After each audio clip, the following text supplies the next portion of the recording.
Time for another New Zealand Aviation Podcast. Well, we look at global events in the aviation world, but it's from a Southern Hemisphere, New Zealand and Australian point of view. Paul Brennan sitting in the apartment in Auckland, and boy, that A380 has been sitting above your head for a while now.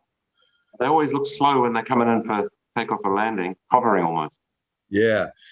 Well, that might be the only chance you get to see one in the future, is basically having a picture of one. Anyway, it's been a couple of weeks since we last talked, and everything keeps moving. Nothing stays the same. I never thought I would hear the day that Southwest Airlines were considering an Airbus aircraft. Yeah. It's amazing. I mean, there's been rumors about it for basically since the A220 came out. But of course, the Boeing MAX issues has probably been the major driver for this, and it's just significantly cheaper to operate than the 7 MAX. Like not just 5 or 6%, they reckon 12, 13, 14% cheaper than a 7 MAX. Wow, really? Yeah, that's what they're saying. Yeah. Boeing won't want to lose them as a customer. That would be an epic fail, wouldn't it?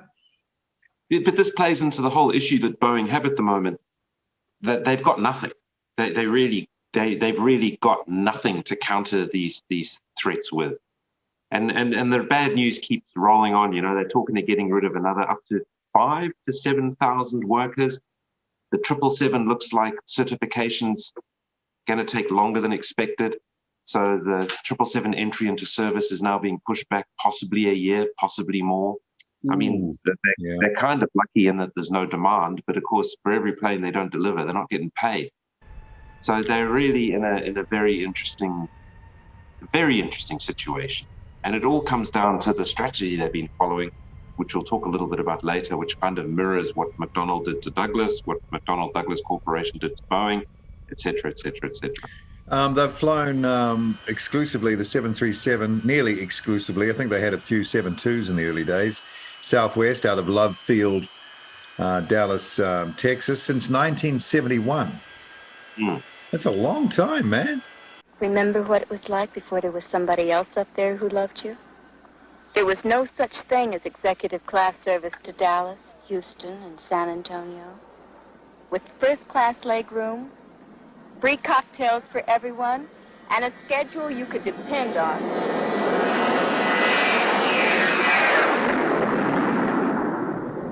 Remember? That's 50 years almost. And, you know, a massive, massive customer for Boeing. And like I said, the rumors when the A220 came out, a lot of people were kind of whispering, oh, that'd be an interesting plane for Southwest. And no, they'll never change. But then, of course, the current problems, MAX problems arise, and it starts looking quite interesting to Southwest, I expect, especially when they say, one of the reasons they want to stick with the 737 family is that they have commonality of fleet. But when you've got a fleet of 500-600 airplanes, having, you know, once you get above 150, you've got your economies of scale one way or the other. Yeah. And they've also got customer perception to take into account. And, you know, a lot of people are going to be I know people say they don't care and everything, but that kind of 737 MAX thing will stick in people's mind. And if you can give them a clear alternative, we've got the A220, sweet, they'll go for it. And an A220 with 150 seats, it's perfect. And then, of course, they've got the foot in the door. Hang on, there's something rattling there. They've got the foot in the door. And when Airbus come out with the 160-seater, 170-seater, you might think about using that to replace some of your 737-8s. Yeah, the problem of the marketability of the type, given what's happened, the publicity that's been received, and also the name is so recognizable, that's always been a sort of like a ticking time bomb, hasn't it? And, you know, you can recertify it and have it as safe as you like, but kind of the damage has already been done. And if it's an airline that flies only one type, you know that you're always going to be on that particular model. It could be a business problem. And of course, your competitor could start saying, hey, you know, we don't fly this aeroplane. If you don't want to fly the MAX, if you're nervous about the MAX, come and fly on our type or something like that. So Yeah, I'm still waiting to see if Boeing rebrands it. Speaking of those sort of fleet sizes, I knew they had a big fleet, but I didn't realize that Ryanair had 450 737-8s. 450. Crikey. Massive numbers. And they also could be an airline that has that problem, though Michael O'Leary's been sort of he sort of shrugs it off and as if the flying public will forget. But if Southwest turns that way in that market with their presence in the market, that's a huge vote of no confidence in the Boeing product, isn't it? I mean, there's no other way of putting it. Massive. I mean, if you were Boeing, what could you possibly do to try and mitigate against that? If you could offer endless deals, I suppose. But then you're not making any money. So yeah. No, there's nothing Boeing can do, and this is all a result of their thinking over the last 15, 20 years. And some people say that it's a result of the takeover by the McDonnell Douglas Corporation. That chestnut, hairy chestnut again keeps coming up, doesn't it? Because the same thing happened to Douglas when McDonnell took them over. I mean, you had McDonnell, which their only really successful product was the Phantom II. They only made military aircraft. The only civilian plane they tried to make was like a 25-seater DC-8. It was an interesting business jet concept that had 4 underslung pods on the wings with jets in it. But really, their only successful product had been the Phantom II, the F4, which was wildly successful. And because it was a government project, it was an absolute moneymaker because the whole thing was cost plus, right? Whatever the percentage was. And they made thousands. 5,400 or something. Incredible. Right? St. Louis, where they were, based. Yeah. Then you had Douglas Aircraft Corporation that had an amazing product range that were battling the DC-9. They were basically just running out of money. 707 and the early jets were giving them a bit of a hiding. They ran into development issues. They needed a partner. They thought they'd even out their peaks and troughs with the opposing peaks and troughs of a defense contractor. So you had a civilian contractor and a defense contractor get together. But McDonnell basically took them over. Yeah. I remember reading that, I think it was the DC-9 that put them in trouble because they offered so many versions of it and variations, that it became very problematic standardizing on configurations, and that sort of led them into problems. But it always interests me how what seems like the smaller sort of Johnny-come-lately entity ends up consuming the primary entity. And now I'm sure you're going to say that's kind of what happened to Boeing as well. I mean, exactly, they were the big established behemoth, yet this sort of like management pathogen carried on and has now, look what it's done to the Boeing. So McDonnell took over Douglas. They got the DC-9 out and flying. They went on to develop the DC-10, the MD-11, but all problematic developments never seemed to get the engineering investment that they required. They were constantly chasing the market. Shortcuts were taken. Stuff happened. They ended up, I mean, when you talk about the MAX, whether its reputation will ever recover, the DC-10 developed into a fine aircraft, but it was never, everyone knew the DC-10 had problems. Yeah. Right? The MD-11 was the same. They took shortcuts on the MD-11. It never quite reached its performance guarantees. They took shortcuts on that. They made the horizontal stabilizer too small. It was tricky to land. It was hard to fly. Although airlines that got on top of it, Swiss Airlines, they really liked them. They got what they wanted out of them. And I must admit, I flew on them a number of times. They were super comfortable. But anyway, McDonnell Douglas comes along, takes over Boeing.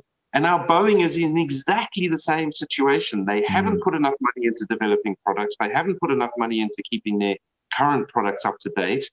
And now they're behind the curve, exactly where McDonnell Douglas was with the DC-10, the MD-11. They never got there, and Boeing has fallen into exactly the same trap. They've gone from an engineering company into an investment company. Yeah, you've mentioned that before. I think you're absolutely right. I was listening to a podcast earlier in the week. In fact, hopefully I can in some notes or something, or some links going with this. Our podcaster can direct people to it, but it was one of the early UK test pilots talking about some of the aircraft that he'd flown in testing, and that was the Airspeed Ambassador and the Britannia and the Viscount and the VC-10, and he was responsible for not letting Boeing certify the 707 in the UK because of the directional stability problems with the small tail and the lack of ventral fin, and also the issue with some of the takeoff performance with high weights and lack of leading edge slats. He had interesting things to say about the Comet. I'll talk about that in a moment or two. But as far as Boeing was concerned, he said the thing with Boeing is that they were their first generation products were a bit shabby because they were taken from military designs that didn't have the performance standard required for civil. So what they did is they took the initial 707 with the KC-135 configuration, smaller tail, all that sort of stuff, and launched it as an airliner version.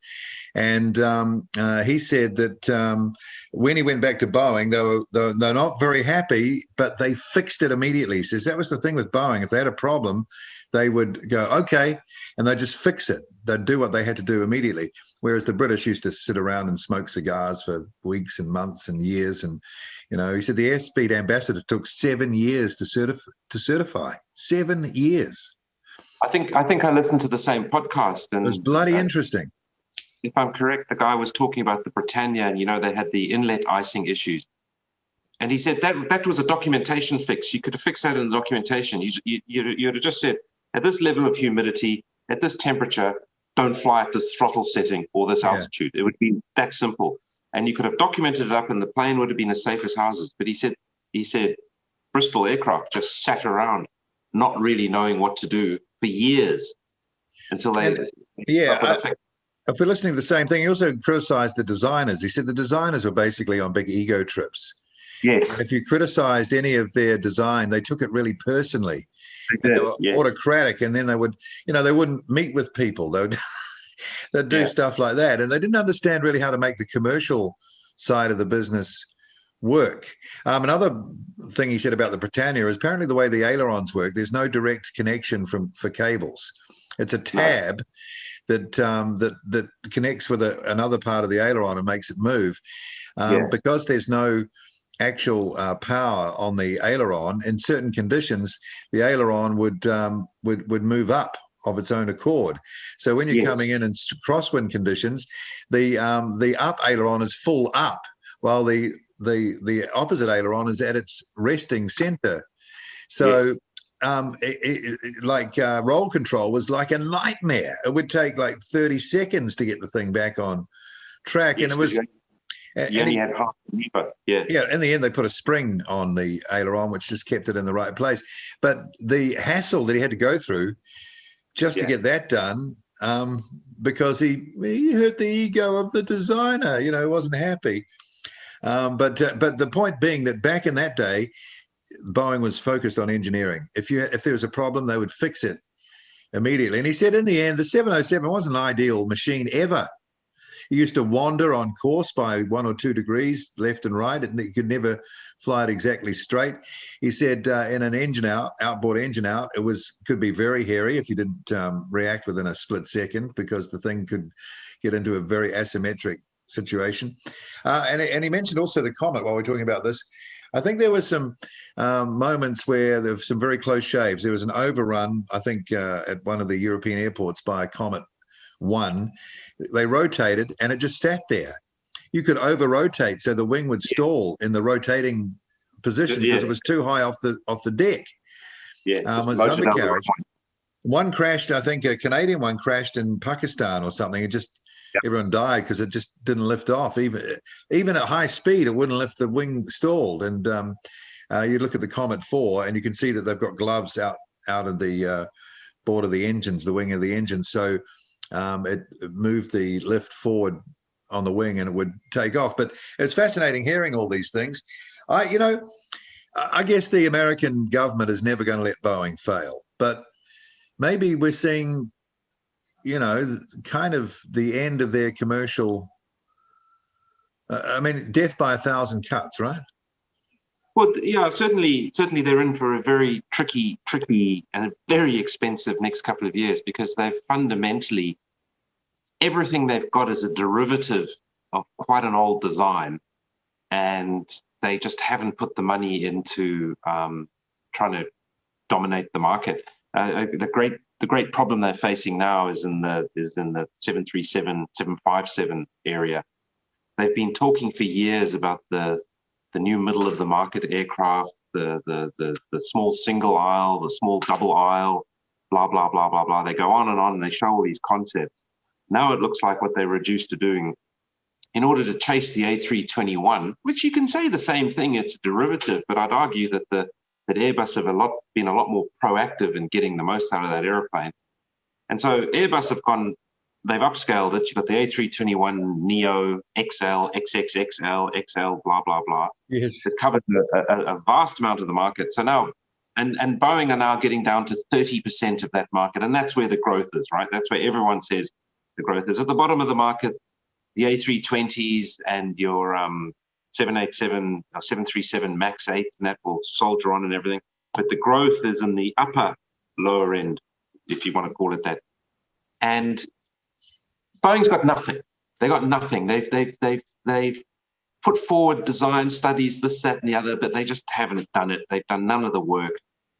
They're at least, they might say we're 5 years behind the market, but the way aircraft development goes now, they're probably 10 years behind the market, and $20 billion, which is just absurd amounts of money, if that's even true.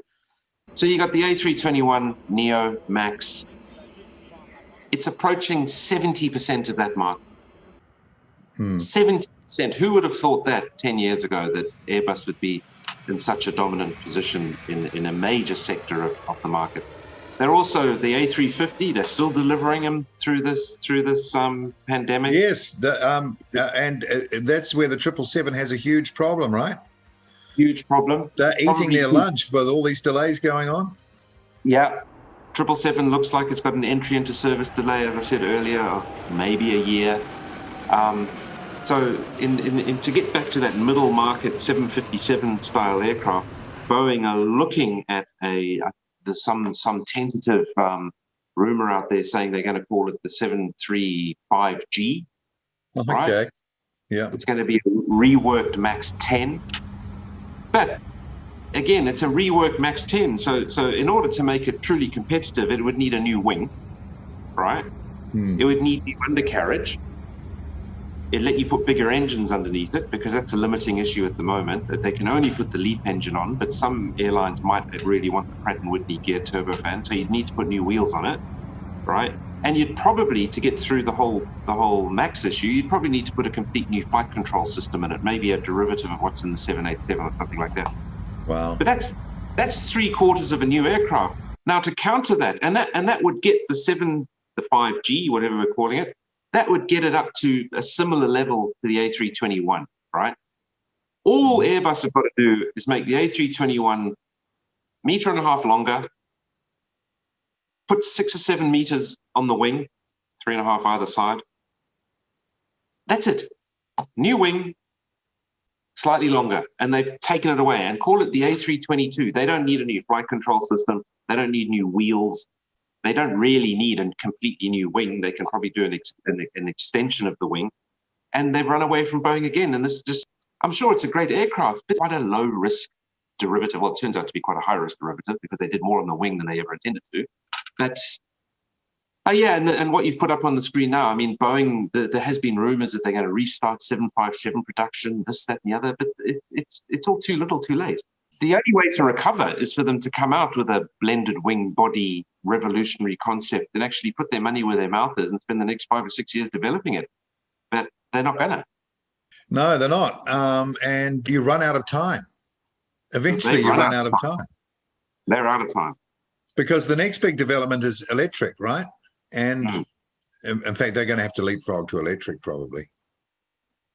Yeah, but their shareholders won't let them, because it's a huge investment with no return. It drives the risk profile to it. So people don't complain. But the analysts will look at that and say, "Well, Boeing's taking on a lot of risk at the moment. I'll just sell my shares," and their shares start, and then their stock price goes down, and then they got no money. Yeah. These shareholder-run businesses are run by people who they only want short-term gains. They're not experts, and they don't really care at all. You know what I mean? They have no interest in making sure Boeing successful in the long term. They want it to be successful now, and if it's not successful now, I'll sell my shares, go and buy someone else's. Oh, okay. It's so sort of not what it used to be. You sort of kind of deserve to lose if you have that mentality, I reckon. Yeah, well, it's the way the world is now, so we shouldn't complain about it. But that's probably what's going to happen. Yeah, and I see the Europeans are saying that the MAX is safe to fly now. So as far as they're concerned, it's all good. Yeah, yes. I mean, it probably wasn't that unsafe to fly in the first place, but it's been out of the sky for 2 years now. Yeah, well, and probably fundamentally as an airframe, it's stable when everything's going all right. But to have those, to have one instrument feeding the data system and to sort of not tell pilots crucial things. I mean, that's the key. Is it going to be criminal? I mean, there have to be some criminal consequences, surely. I mean, and that is exactly the key. The plane probably wasn't that unsafe, but it would have been a hell of a lot safer if they'd actually told people what to expect and how the system had been engineered. Of course, if they'd told people how it had been engineered, they would never have been allowed to fly it. Yeah, exactly. So it was definitely covered up.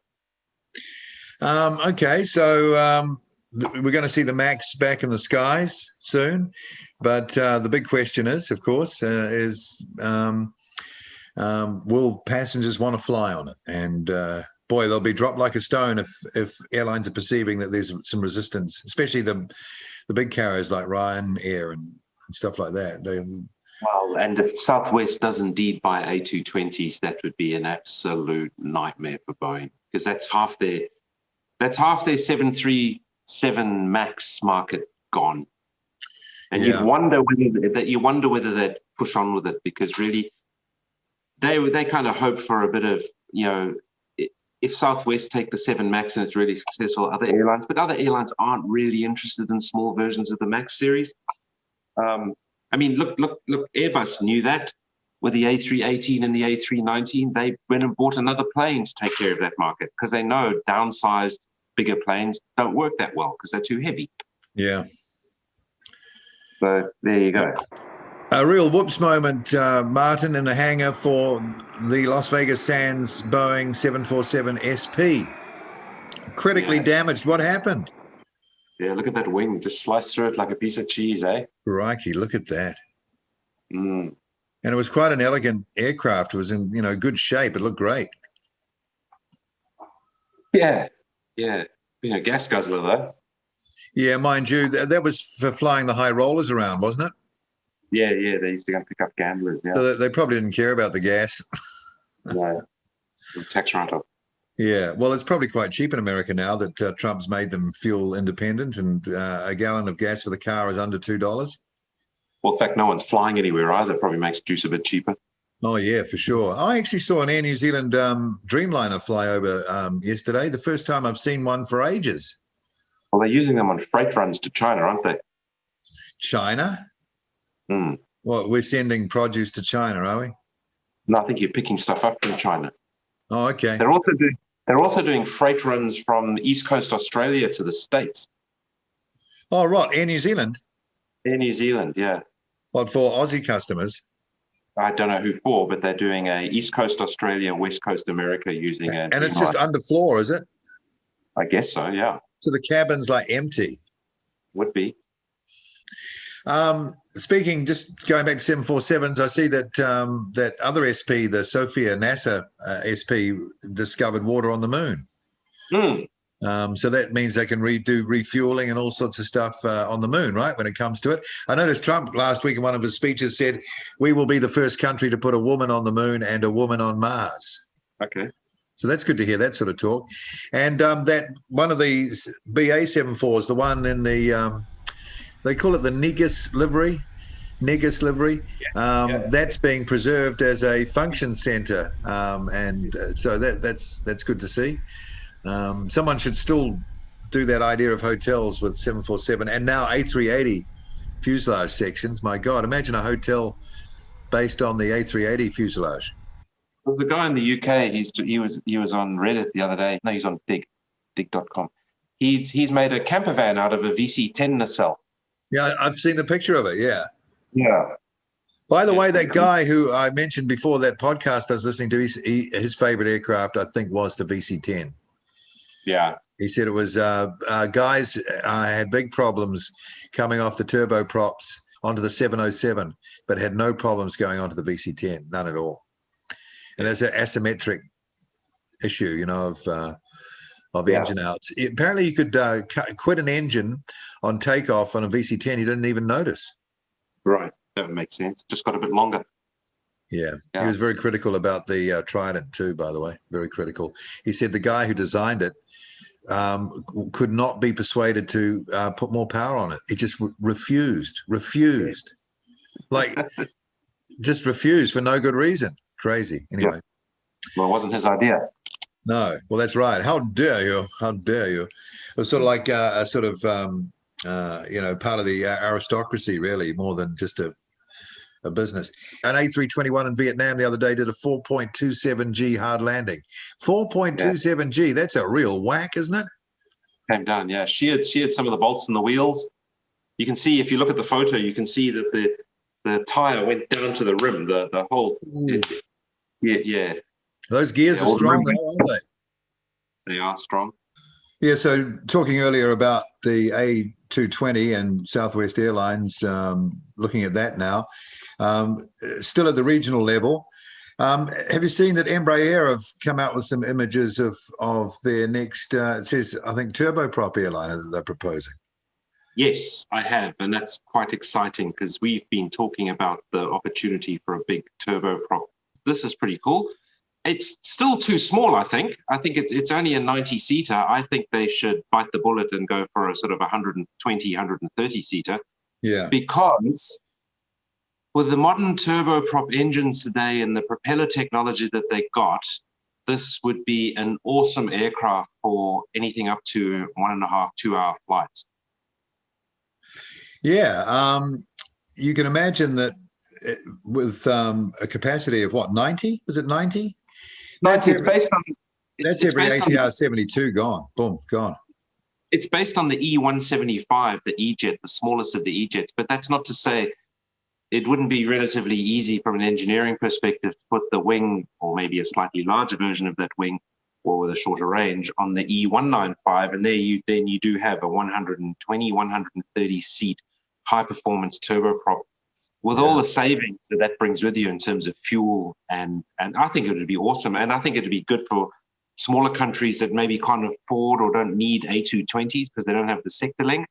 Yeah. But can you imagine these things zipping up and down the North and South Island? Totally. With big numbers on them, And they'd probably be right at the top end of the performance capability of that configuration. Remember, these guys started off making aircraft like this. What was the first one? The Bandeirante, and then there was that other T-tail, the two turboprops. They've been in this business for a long time. I'm just looking at the shape of the nacelles. I don't know how, final stage these illustrations are, but they actually remind me of the nacelles on that, the DC-3 that they convert to turboprops. It's got that very boxy look. Well, basically, it's the E175 fuselage with a T-tail and a different wing. But from what I understand, and let me just check the other pictures that I've managed to dig up of it. Some of the renderings show, hang on, I'll be right with you. Yeah. It shows it with a standard tail. The actual TPNG graphic from Embraer shows it with an actual absolute bog standard. Yeah. You're right. 175 empennage and a new wing. Yeah, I'm looking at it now. I'll put it up on the share screen. It looks like the Saab 2000 or getting to that look. Or the ATP. You remember the old ATP, Yes. which HS 748, ahead of its time, as was the Saab 2000, which I have to say was probably one of the best planes I've ever flown in. Well, yeah, I remember you've described that before. That ATP, that was about an 80-seater, wasn't it? Yeah, no, I think it. Hang on, I'll have another look. Yeah. I'm not. Yeah. I remember They were really good. Mount Cook Airlines tried the prototype out for a few weeks here. I remember seeing it, I think, at Wellington. Didn't United Express get a whole bunch? I went past an airfield once, and maybe in Florida, where they had a bunch of them parked up. I know. I think in the States, quite a few of them got converted to package freighters. Yeah, there's a Swedish company that has quite a few of them using them for package express. They're quite good performance aircraft. They're grunty. 60-seater and 60, right? 64 passengers. Yeah, 64 passengers. But it got along at 500 k's an hour. Yeah, it was. But it just didn't sell in big numbers for some reason. It caught fire a lot. Oh, was that? But that was the engines, right? Yeah.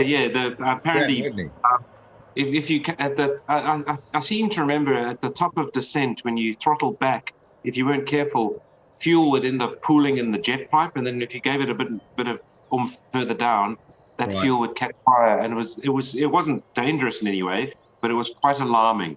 Yes, it would be. Yeah. Looking out over the wing and seeing the flames. It reminds me of flying on those Tri-Islanders. Those, and there was a sign. If you looked out the window on the inboard on the inboard nacelle, that said it was usual to see flames emitting from the engine or something. Yeah. Like, don't panic. Now the Saab 2000, that got along cruise at 660 kilometers an hour. Wow. Well, you see, that's a hot machine. You've flown in one, right? So you know. Yeah. What airline was that? Was that Swiss Air or Crossair or something? Crossair. Crossair, yeah. Yeah. Well, anyway, I wonder. I think my gut feeling is that Embraer probably do well with this. Yes, and I think they're following probably the sort of the Airbus model. If it works for the E175 fuselage, the engineering will be transferable. So there's no reason to suspect that they wouldn't be able to do a 120-seater, because I reckon that's where the money is. Yeah. Just as it wasn't that long ago that we were talking about this very thing. And here it is. Like I say, every ATR 72 is done in the face of this. Although the ATR will probably have a for even shorter routes and rougher, smaller airports and that type of thing, right? Yeah. Maybe. Yeah, but that thing with up to that many seats, that's like 20 more seats. No, 30 more seats. Probably the same cost to fly it around, I'd say. 6,000 horsepower is a lot of power. Yeah. It is, isn't it? Yeah. All right, and that's total, not just on one side, and that's total. So 3,000 something aside, yeah. Oh, well, it's good to see that they're still at it during this COVID crisis. And I wonder if that's going to take anyone out, who will it be, that product? I mean, at the lower jet end, obviously the Embraer jets, a small scale, they'd just replace them, wouldn't they? There's no point. Well, this is obviously the marketing issue they're faced with, right? But if they can get it economical enough, and there's a lot of work going into high performance, highly economical turboprops. If you can get it economical enough, they will lose some of their market. But hey, they've got to worry about losing some of their market to the A220 anyway. I was just thinking, if you've got a really fundamentally good high capacity turboprop design like that could extend into being having electric propulsion integrated into it quite easily, because you're just attaching engines. Because it's likely to be propeller, right? First generation electric is going to be propeller. I would expect that. It's not going to be fan involved. But it's going to be big propeller blades swinging around rather than trying to drive, like those little radio controlled electric ducted fans. Engine. It's not going to be like that. So I'm wondering if that's a really good shot right ahead, because if you can electrify that aircraft, you might only need to just re-engine it, not go to the back to the drawing board.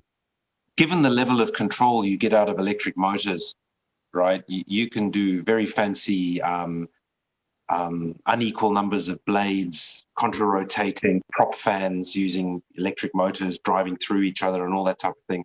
And you won't need the fancy gearbox. You won't need all that type of thing. I mean, I was talking with a mate of mine about electric motors the other day, and he's a big drone. He's a big fan of drones, you know. And the reason that a drone is possible is that you've got these digitally controlled electric motors that respond incredibly quickly to power requirements, right? So they can spin up or down in fractions of a second. Yeah. And you've got quite big devices now. They've got no fancy linkages on the blades. They've got no artificial. They've got no pitch control, anything like that. It's just a stock standard propeller being controlled by a highly controllable electric motor. Yeah. And those benefits have got to pass on to aircraft for that type of thing. So you have a really light motor out on the wing driving a huge very, very compact electric motor, and you can put all that weight into batteries or whatever you're going to do to generate the power. Yeah, no, it's going to be very interesting times coming, and we might take what some would consider a step back and end up flying more in propeller type aircraft. But I would think that'd be awesome for me. Well, anything, what are we talking? Let's say 500-600 nautical mile sector lengths on average. Some would be shorter than that. There's just no time advantage gained in any really meaningful way by flying bigger jets. No. And if you're up to that speed and that capacity, then, you know, you're starting to knock on. Yeah, I mean, they could probably take that design to over 100 because you're basing it on their other airframes, right? So you go to the which they're already making. Yeah, so you're 120 people. Yeah. Wow. Anyway, good to see them. Makes me want to go back to Brazil. Brazil. Yeah. Oh, quick, bring our birds home T-shirt off the production line, not this coming week, but the next. They're busy at this time of year. And also really in pretty close talks with a 737 owner, trying to get that one to the end now on price and time spent to dismantle all those things, and hope to have those Pratt & Whitney engines back real soon and on display down in Wanaka as the first, and we're working right on that at the moment too. So no one's giving up. COVID, bit of a spanner, but also a time to reset and see where you are. But I've heard also that the WAMOS 747-419 NBV, the only one left, there is a freighter in NBU, I think, but it's a freighter, and that may have been laid up. But NBV operated by WAMOS, I see a comment or saw a comment from somewhere saying it had been withdrawn or stored at LAX. But you wouldn't store something at LAX, would you? Well, very temporarily you might, but yeah. Maybe it's heading to that's the little custom stop they do usually, isn't it, on the way to Victorville or Mojave or something. So I need to find out about that, because we do have talked with the owner. It's a Miami-based company before about that, and you know, the idea was to be informed of any developments. So I've got to find out about that. But that's all part of the thrill of the chase, Martin. Anyway, so and our next program, we're going to look into the flying boat's role in the Empire. Imperial and Empire, are they two different things? Imperial and Empire, or is it the same thing basically? Different companies. No, Imperial was the Empire Airways, but then you had the Empire class flying boats. Got it. Okay, and we're going to look at the flying boats, and they are the ones that really were what would you call the connective tissue of the Empire. That's how you got all the way down to New Zealand if you're going by air. From the UK, right down through into Africa. But also, you know, there are those land planes that we've already covered, HP-42 and Armstrong, Whitworth, Mark 1. The Mark 2, by the way, the guy I told you about in the podcast I was listening to, he did test flying on the Argosy Mark 2 and said it was not a very good aircraft, actually. I mean, it lifted weight. It was a transport, but it was not a good flying aircraft. Yeah. So that's about it for this edition. We'll try and get together again in a week or so, and we'll talk. We'll chew the fat again and look into those Empire flying boats. I'll dig out that bit of footage of the Empire flying boat landing on Auckland Harbour. Alighting. That's the word, isn't it? Alighting. Lighting, yeah. Yeah. Is a light? Which one's the takeoff and which one's the landing? Is it a lighting and a lighting in that order, or is it the other way around? I can never remember. I don't know. I haven't spoken like that since the 30s. Since your previous life. Yeah. Anyway, it'd be interesting to talk about that, because that is an era that is well gone, and we had quite a bit of involvement, and Australia, in that era with our own airlines and fleets as well. So it'd be interesting. And a very short era too. It was only a few years. And Short was the name of the exactly. The maker, yeah. It was a very short era, and I went and had a look at the Spruce Goose, which is the ultimate flying boat machine, and you sort of got the impression, as Howard Hughes was putting that together, he thought there was a bit more time to run with flying boats, but no. That was all over. It was all over, Rover. I like the one that they used to put out the fires. What was that one? The Hudson Mars. Oh yeah, what a machine. What a fantastic machine. All right, so that's it for now. Thank you for watching and listening, and any suggestions or feedback are welcome. You see the details on the screen. We're back next week talking more about aviation and, of course, those wonderful days of the 30s mainly, wasn't it? 30s and 40s for flying boats. Maybe the 30s. And there's the big Pan Am one too, remember? Pan Am Clipper. Yeah. The British bought for the war. So there's a... Oh, they all built them. The French built them. The Germans built them. The Japanese did. Everyone had a crack. That Dornier one, eh? That's cool. But they, Blom and Voss made a big one. Yeah. During the war. Anyway, so we'll revisit or visit that sort of stuff in our next edition. So in the meantime, it's Paul Brennan here from a very rainy Auckland. Martin, pretty rainy here today. Martin from a soon-to-be very rainy and stormy Oxley, I believe. Oxley? Where's Oxley? Outside Brizzy. Oh, okay. Yeah. So I thought you'd moved to some other, like, what was the last place? Roma. I was up there last weekend. I went up to Rome, and on the way up there, I stopped off at Wellcamp Airport, which is a privately built international scale airport just the other side of Toowoomba, just outside Toowoomba. We went there to have a look at all the Virgin Australia planes parked up, A330, 777. How many? No, only one 777. I think there were two A330s and about 4 or 5 737-8s. And this is an airport these guys just built, and at the moment they're getting a Cathay Pacific 747-8 comes in a couple of days a week to pick up produce. Otherwise, it's regional airlines and fly in, fly outs. And then just the other side of Toowoomba, just not far from Wellcamp, there's Oki. And that's where the Australian Army Aviation Museum is. So if anyone's ever up there, it's $7 entrance, which is pretty good as far as these things go in Australia. And it's actually mainly helicopters. They've got a Chinook in there. They've got a Sikorsky S60 or whatever they're called. They've got most of the Bells. Some of the old early, they've got like a Bristol box kite and a Blériot. Outside, they've got a Caribou parked up. Yeah, the old Caribou. Boy, they were a performer, weren't they? Pretty good.